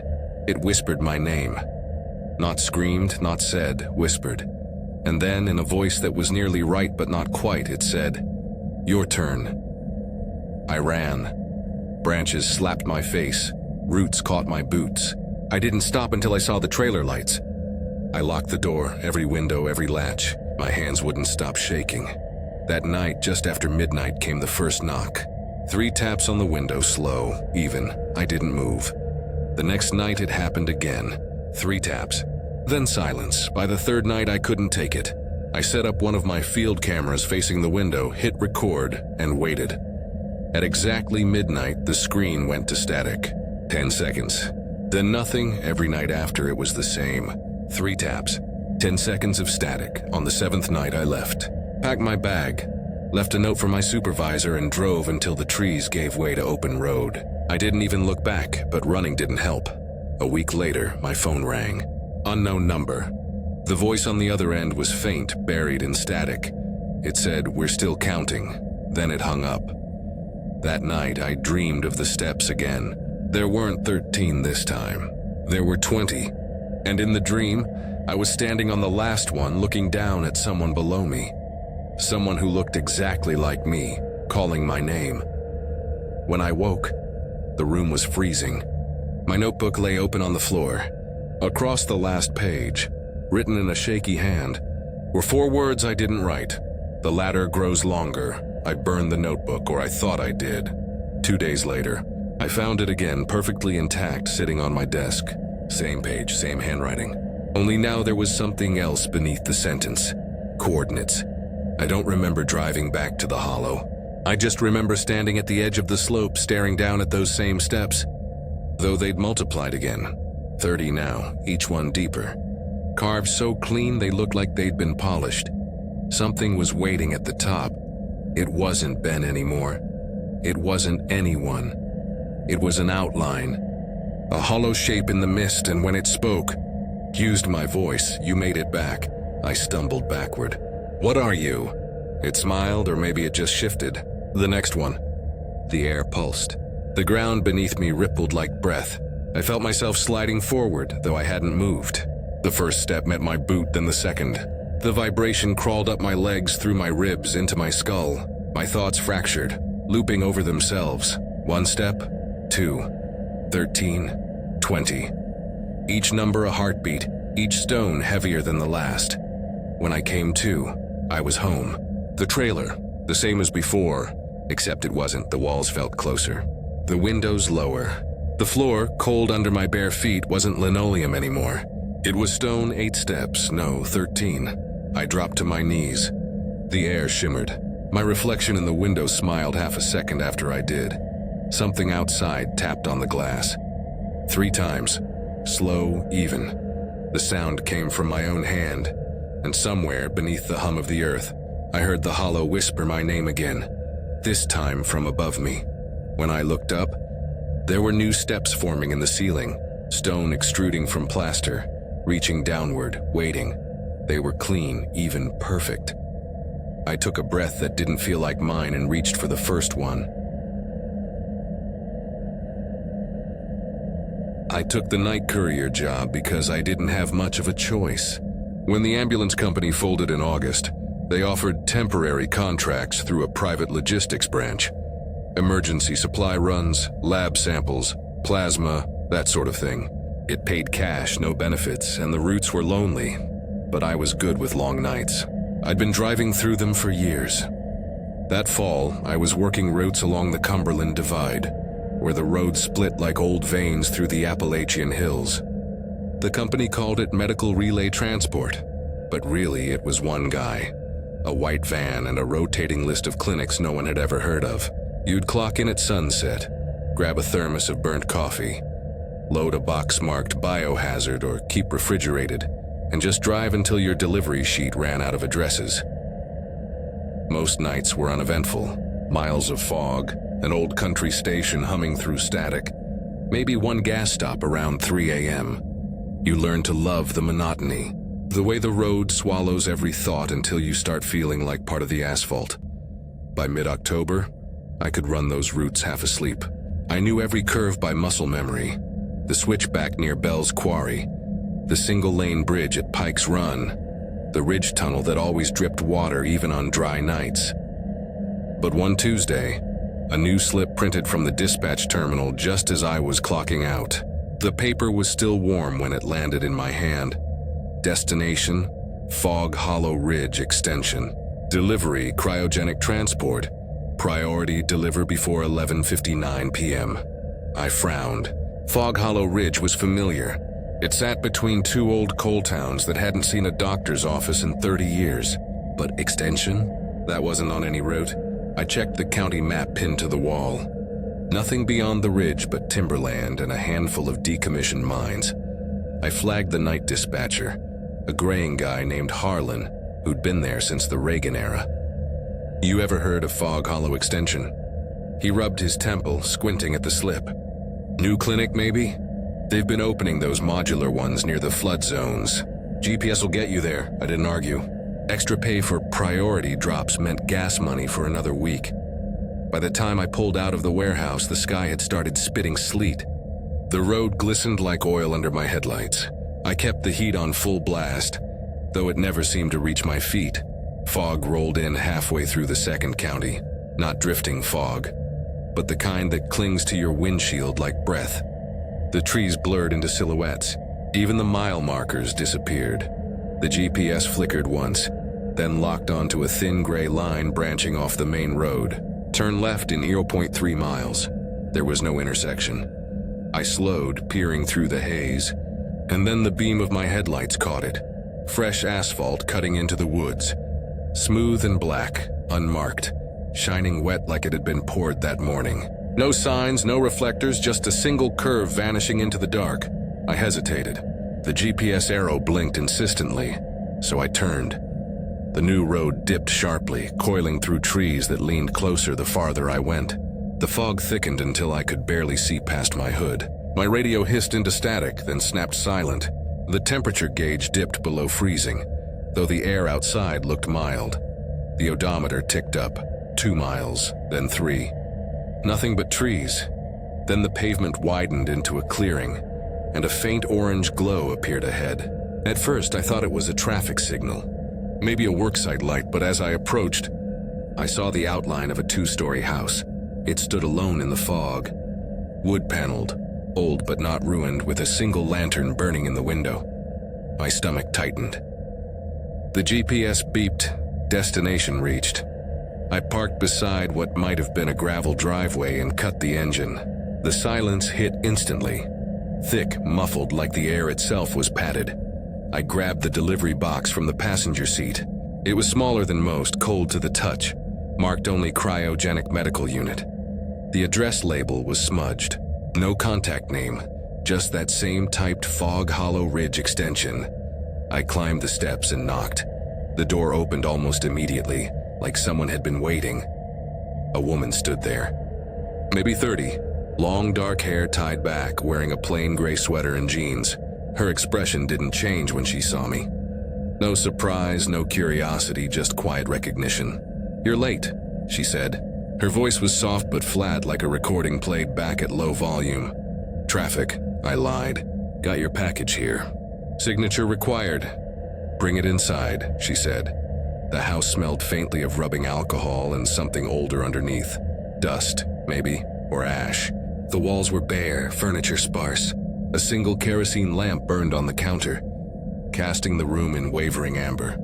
"Fridge is in the kitchen," she said, leading the way. The refrigerator sat in the corner, an antique white model with a heavy latch. It wasn't plugged in. The cord coiled on the floor like a dead snake. I hesitated. "You might want to..." Before I could finish, a voice drifted from deeper in the house. Low, masculine, calm. "Ask him to check the label date." The woman froze. Her shoulders went stiff, but she didn't turn. The same voice repeated, exactly the same way. Tone, cadence, even the pause between words. "Ask him to check the label date." The box in my hands felt heavier. I looked down.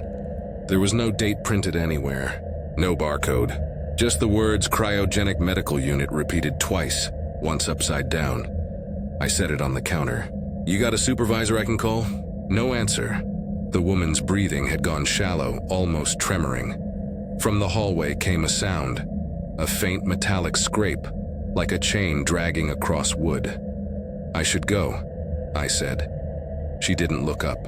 Her lips moved, but no sound came out. Then the voice again, closer this time. "Ask him to check the date." I didn't wait. I stepped backward, keeping my eyes on the dark hallway. The air felt electric. That same charged stillness you get before lightning hits. When I reached the door, I turned. She was still standing where I'd left her, hands at her sides, eyes locked on the box. Something shifted behind her, a shadow crossing the hallway, tall and thin. I caught a glimpse of a face pale as paper. Before my headlights swept past the window and erased it, I don't remember running. just the sound of gravel under my tires as I reversed back onto the road. When I checked the GPS, the line was gone. The map had reverted to a green blur labeled unmapped area. I drove until I saw the glow of a highway diner. Parked under the fluorescent light, I dialed dispatch. Harlan picked up after a few rings. "Fog Hollow Ridge extension," I said. "You got that delivery on record?" He was silent for a long time. I could hear the hum of the warehouse in the background. And then he said quietly, "Aaron, there's no order for that route. You didn't have any late drops tonight." I told him about the printed slip, about the coordinates, the house. He exhaled sharply. "Those coordinates are 20 miles into restricted land. The mines are still unstable. Couldn't have driven there." I did. "Aaron," he said slowly, "I ran that route in the 80s. Fog Hollow Ridge got cut off after the flood. Whole convoy disappeared up there, medical relief trucks. Nobody found them. Locals call it the Hollow Mile." My throat tightened. "What's that supposed to mean?" "Means if you saw a new road, you weren't on ours." The line crackled and died. I sat there until dawn, parked beside the diner, watching fog crawl across the asphalt like smoke from a slow fire. When the sun rose, I checked the van. The box was gone. I quit that night, turned in the keys, ignored Harlan's calls, and drove north toward Lexington. For a week, everything felt normal again. Then the mail came, a small cardboard parcel, no return address. Inside was the same box, cryogenic medical unit. Still cold, still sealed. No condensation. My name printed across the label. No sender, no date. I left it on the porch and drove 20 miles out of town. When I got back, it was on the kitchen counter. That night, my phone buzzed. Unknown number. When I answered, static filled the line. And beneath it, a faint, calm voice said, "Check the date."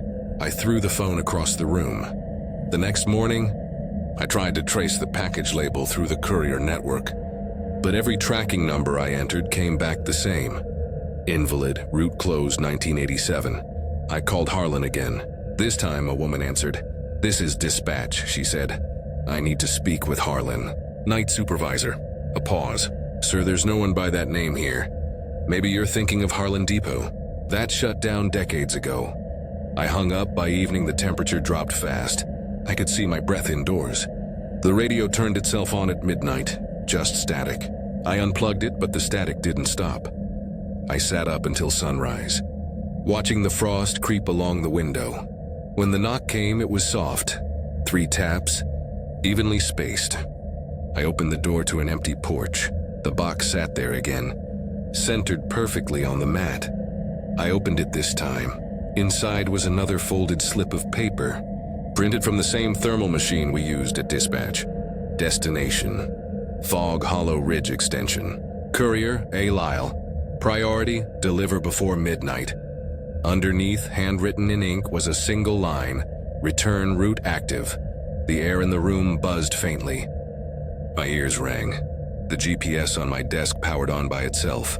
Its screen was black except for a single gray line curving into nothing. At the top, coordinates blinked once, then froze. I didn't want to go back. I really didn't, but the engine was already running when I stepped outside. I don't remember starting it. The road was waiting, wet, perfect, unmarked. I followed it because I didn't know what else to do. The fog came quicker this time, curling low over the hood. The radio whispered through static, fragments of phrases that almost made sense, my own voice among them. Ask him to check the date. I drove until the headlights picked out the familiar glow. The house stood exactly as before, only this time, every window was lit. Figures moved behind the glass, silhouettes shifting slowly from room to room, like actors repeating a scene. I stopped in the same gravel clearing. My hands shook on the wheel. The dashboard clock blinked 11:58 p.m. I stepped out, the cold biting through my jacket. The air smelled faintly of kerosene and frost. At the base of the steps sat the box, already waiting, lid open. Inside lay a single object. My own dispatcher slip, folded neatly. The ink still wet. I turned it over. On the back, someone had written, "Keep driving until you remember." The door opened before I could move. The woman stood there again, Same sweater, same still eyes. "You're late," she said softly. Behind her, in the dim hall, a tall shape shifted. The same outline I'd seen before. Now closer, clearer. It stepped forward, and I saw its face, my face older, pale. Mouth half open like it had forgotten how to close. It raised a hand, palm out. My hand moved a second later. "Ask him to check the date," it said, and the echo came from my own throat. I stumbled backward, tripping over the step. The fog surged around us, thick and metallic, carrying the smell of diesel and burned rubber. For an instant, I saw rows of trucks buried nose first in the soil, their windshields still glowing faintly from within. Then everything went white. When I woke, the van engine was humming quietly. The GPS showed a new line. Looping back toward the warehouse, I drove automatically, numb. The fog peeled away behind me. The radio crackled once. "Delivery confirmed," said a voice that sounded almost like Harlan's. "Good work. Harron, return to base." But the more I drove, the less the landscape looked right. The trees were all wrong. The power lines sagged too low, and the mile markers were blank. The dashboard clock froze at 11:59. I should have stopped then, but I didn't. The road stretched endlessly forward, a ribbon of perfect asphalt cutting through fog that never lifted. Sometimes, when I pass the mile markers, those blank, humming slabs of steel, and I see lights ahead. Diner maybe, a gas station, and for a few seconds I think I'm almost home. Then the GPS prints again. A new slip, still warm. Destination, Fog Hollow Ridge Extension. Courier A. Lyle. Priority. Deliver before midnight, and the voice beside me, calm, patient, when it says, "You're late." So I drive. When the conservation office offered me a temporary winter contract at Blue Hollow, I said yes, before they'd even finished describing it. It was supposed to be a short, simple field job. 3 weeks of maintenance work at an old ski lodge that hadn't seen a tourist in over a decade. They needed someone to check trail markers, clear brush, and log wildlife activity before the snow came down for good. After the lab shut its doors last spring, I'd been living off odd jobs. So the chance to work alone in the mountains sounded like a kind of peace I hadn't had in years. Blue Hollow sat high on the Virginia-Kentucky line, a place locals described like a secret they were half embarrassed to know. The road up was narrow and cracked, winding through fog that never quite lifted. You could see where the ski runs used to cut through the hillsides, thin scars now swallowed by pines. The lodge itself looked like a rib cage, all beams and hollow windows, perched at the end of a ridge that caught every gust of wind. They gave me one of the old maintenance cabins farther up the slope, place they said had been used by the caretakers before the resort shut down. It wasn't much. 2 rooms, a tiny kitchen, and a loft accessible by a ladder that groaned whenever I climbed it. The back door faced a drop that slid straight into the trees. From that door, you could see nothing but mist until noon, then a flash of green valley before the fog rolled back in. I didn't mind the isolation. The first few days settled into a rhythm that almost felt therapeutic. Mornings, I'd hike the lower trails and record deer tracks or bear scat. Afternoons, I'd patch signposts and hammer loose rails back into the fences. Evenings, I'd sit by the propane heater, read dog-eared paperbacks I found in the cabin, and listen to the generator hum faintly from the lodge below. The quiet was clean, until it wasn't. It started with small noises, tap behind the walls, the sort you chalk up to cooling pipes or the wind flexing old boards, the kind of mountain noises that come and go. But late one night after finishing a report, I heard a sound that didn't fit, the metallic tick of a handle shifting. It came from the back door. At first I thought maybe the wind had changed, but when I turned off the heater and listened, it came again. 2 gentle taps, then a pause, then another. A slow, deliberate rhythm, like someone testing the latch carefully. I grabbed my flashlight and walked over, trying to tell myself it was an animal brushing the frame. The light caught the handle just as it gave a small, trembling twist. It moved again. Every muscle in my body locked up. I called out, "Who's there?" Silence, then nothing at all, not even the forest. The air had that vacuumed stillness that comes before a storm, but the night sky was clear. When I finally worked up the nerve to unlatch the bolt, the handle stopped moving. I opened the door a crack. Nothing waited outside. The woods looked too still, as though the fog itself had frozen mid-air. I shut the door, bolted it twice, and stayed up till dawn pretending to read. The next morning, I convinced myself it was the wind or the wood contracting from the cold. Still, when I went into town for supplies, I bought a heavy padlock and looped it through the handle. That night I slept easier, for a while. The rattling came back the next evening, softer this time, almost polite. 3 slow turns of the handle, a pause, then one short tug. I could see the padlock vibrating slightly in the flashlight beam. I pressed my palm flat against the door and felt a pulse. Steady, rhythmic, like something knocking from the other side in time with my heartbeat. "Stop," I whispered, though I didn't know who I was talking to. The knocking stopped instantly. When I opened the door again, the padlock hung perfectly still, metal cold as ice. That night I barely slept, and the next morning I drove back down to ask the site manager, a broad man named Frank, if anyone else stayed on the ridge. He looked at me like he'd heard this before. "Old cabins make noise," he said. "They breathe. That one's the worst for drafts. Feels like more than a draft." Frank rubbed the back of his neck. "You'll hear stories. Locals talk about a caretaker who got snowed in back in '86. Lodge generator broke down. He froze before spring thaw. Folks said he kept the door locked till the end, like he was guarding something. They still call him the Watcher." He smiled, but it didn't reach his eyes. "Don't let the mountain get in your head. That's how people lose themselves up here." I laughed like it was nothing, but that story clung to me all the way up the ridge. That night I double-checked every latch. When the wind finally started, I lay there counting each groan of the wood until I drifted off. Sometime after midnight I woke gasping. The air was thick and sour, the kind that sticks to your throat.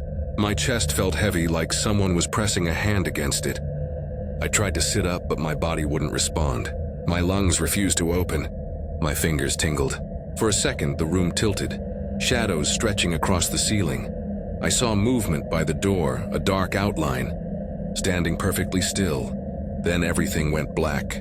When I came to, there were paramedics in the cabin kneeling beside me. They said they'd been called by a distress signal from my work phone. Apparently, I'd managed to dial before passing out. They diagnosed it as panic or altitude hyperventilation. One of them, a young guy with tired eyes, glanced around the cabin and muttered, "Man, I wouldn't sleep up here alone." They took me down to Fair Hill Clinic overnight for observation. The doctor asked if I'd been under stress. I told him no. He asked about sleep. I lied. He said isolation does strange things to people in the mountains. "Stress doesn't start in the mind up here," he said. "It starts in the air." When they cleared me the next morning, I drove back up. The cabin door was wide open. The padlock still hung there, unbroken, but the latch itself was twisted open as though from inside. Everything inside the cabin was untouched. The bed made, the books stacked, the heater off. But the air smelled wrong, not burnt exactly. Not fresh either, just faintly singed, like wood that had been burned long ago. I stood there for a long time, not wanting to go in. Eventually I did. I relatched the door, packed my gear, and decided to stay at the main lodge until the project ended. When I told Frank what happened, he didn't look surprised. "Nobody stays in that cabin long," he said. "Not since the Watcher." He said it like a joke, but his hands were trembling. A few days later, I noticed trucks parked near the base of the hill. Locals from the nearest town gathered around with lanterns. There must have been 10 of them, bundled in coats, standing in a loose circle near the path to my cabin. I asked what they were doing, and a man in a red flannel jacket said, "Paying respects." "For what?" I asked. He pointed up toward the ridge. "Caretaker. Every October, around the week they found him. We light candles, say a few words. Keeps the mountain quiet." There was no superstition in his tone, just weary understanding. I followed them up. They stopped near my steps, laid down old photographs and a frayed jacket that looked decades out of style. Someone whispered a prayer. Another man hummed softly. a sound almost lost in the wind. When they left, the forest felt still in a way I hadn't felt since arriving. Not empty, just settled. That night, the generator from the lodge shut off unexpectedly. The silence pressed in like weight, but the cabin stayed calm. No rattling, no knocking, no hum beneath the boards. I slept through till morning for the first time in weeks. When I woke, frost webbed the windows. Sunlight spilled through the trees, pale and sharp. Everything looked ordinary, until I saw the footprints. They started at the back door, bare and small, too small for my boots. 13 prints, each melting slightly in the sun, leading away from the cabin into the slope. They stopped halfway down the hill, right where the ground began to drop off. The last one was deeper, pressed into the soil like whoever left it had paused there to listen. The forest beyond was silent. I packed slowly that afternoon, folded the blanket, turned off the lamp and left the key on the counter. I locked the front door, but I didn't touch the back. On the drive down, the ridge looked like a painting, thin white clouds stretching across a cold blue sky. Halfway down, I realized I could breathe deeper than I had in days. The air felt lighter.